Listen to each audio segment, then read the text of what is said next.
সবাইকে নতুন ভিডিওতে স্বাগতম। আরেকটি ছোট্ট ভিডিও নিয়ে চলে আসলাম আপনাদের মাঝে। আশা করছি সবার ভালো লাগবে। আজকে রাতের বেলা হঠাৎ করে আমার ছেলে পাস্তা কিনে এনেছে। ওর বাবা ওকে দিয়েছে টাকা যে তুমি কিছু খেয়ে নিয়ে যেও। ও আবার কিছু না খেয়ে আমাদের জন্য পাস্তা কিনে এনেছে। বললো মা বাসায় সেটা রান্না করে দিবে, সবাই মিলে খাবো।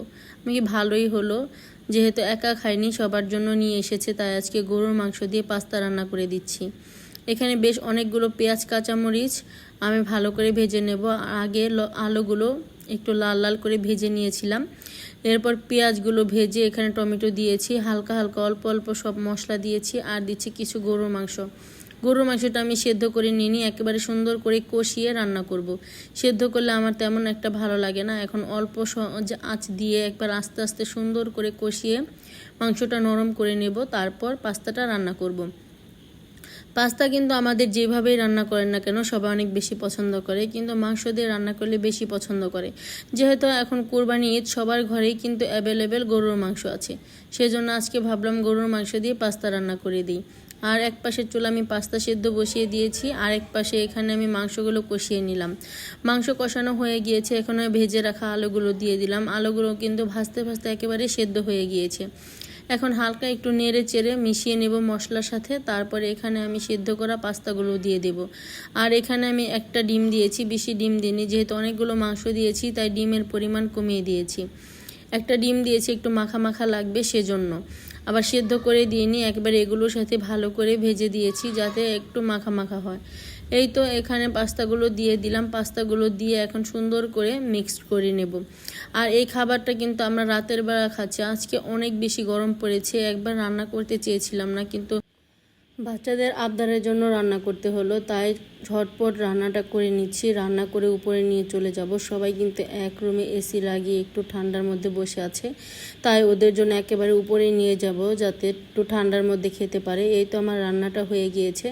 রান্নাটা দেখতে কেমন হয়েছে অবশ্যই কমেন্ট করে জানাবেন। আর অনেক বেশি মজা হয়েছিল আজকের পাস্তাটা খেতে, দেখে কিন্তু অনেক বেশি লোভনীয় লাগছিল, তাই আমি একটু আপনাদের সাথে টেস্ট করে দেখাচ্ছি খেতে কেমন হয়েছে। আমার কাছে এত বেশি ভালো লেগেছিল, রান্নাটার সাথে সাথে অল্প একটু টেস্ট করে দেখলাম, বেশ ভালোই লেগেছে।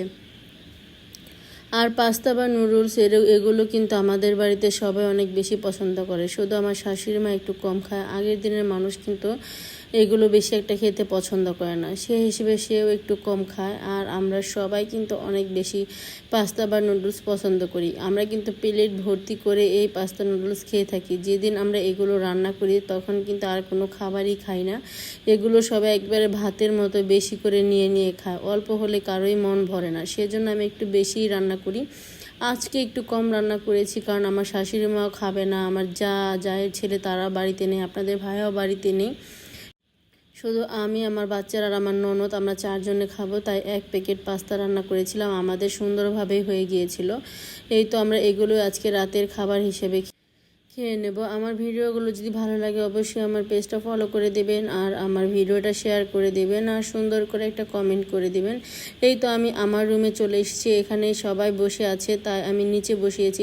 উপরে তো খাটে সাদা চাদর বিছানো, তাই আর খাটে কারোই খাবারটা দিলাম না। সবাই বাচ্চারা যেহেতু নিচেই বসে পড়েছে, আর আমার শাশুড়ি মাও খাবে না, আমি আর আমার ননদ আর আমার বাচ্চারা সবাই মিলে খেয়ে নেব।